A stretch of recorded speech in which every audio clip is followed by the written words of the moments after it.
So we just rolled 3 putts that were, for a pretty short putt of 12 or 15 feet, some pretty inconsistent distances.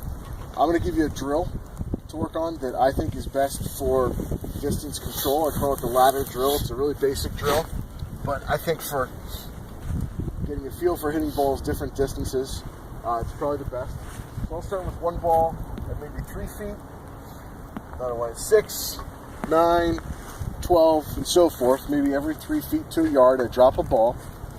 And then what I'll do is I will start close to the hole, obviously with a small stroke, and then work my way back. And with every putt moving my way back, of course the distance is increasing, so I'm going to have to make that stroke a little bit bigger. But that's all I really feel like I'm doing. I don't feel like I'm hitting it harder. I feel like I'm just making a slightly bigger stroke back and through. And in this one, I'm going to try and hit it that same distance, but from a little further away. Back and through, make the stroke a little bit bigger. They both missed, but you can see I'm kind of controlling the distance pretty well. They went the same distance. There are some basic things I'm going to talk to you guys about that I think almost all putters do well. But aside from that, you need to find something that's comfortable for you and repeatable that you can do consistently and you have some success with.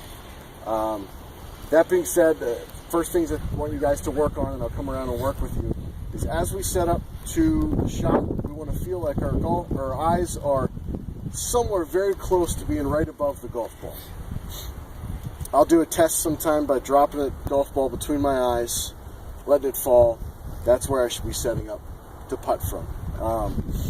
You can have your eyes slightly inside that golf ball. That I've seen a lot of good putting that way. Not too much outside this golf ball. If you get too far into that ball and your eyes are kind of out here somewhere, it's very hard to find the proper. So, get the appropriate distance from the ball by determining where we can get our eyes right over. And the second thing I want you guys to think about is we're going to use how we're going to create this stroke. I want you to feel like you're using your arms, your shoulders, and your back to rock that putter back and forth. And I don't want to see a whole lot of hands and wrists moving that putter back and forth.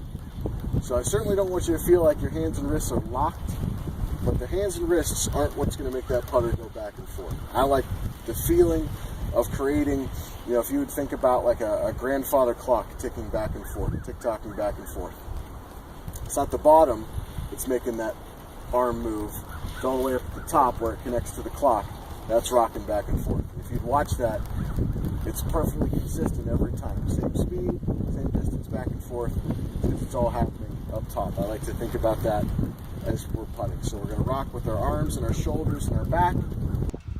We talked about this last week with the irons, where the club tends to come this way. So if it comes out this way, it's going to come back this way. So that's where that left to right curve, or the shot that goes dead left into the nets, is coming from. So again, I'm going to steal Jim's coin. Back. Same thing, you guys have the opposite going on. Jim comes too far inside, he's got to feel the club coming this way. If you go too far outside, you're going to feel like you bring it back this way. Go ahead and just set up for me.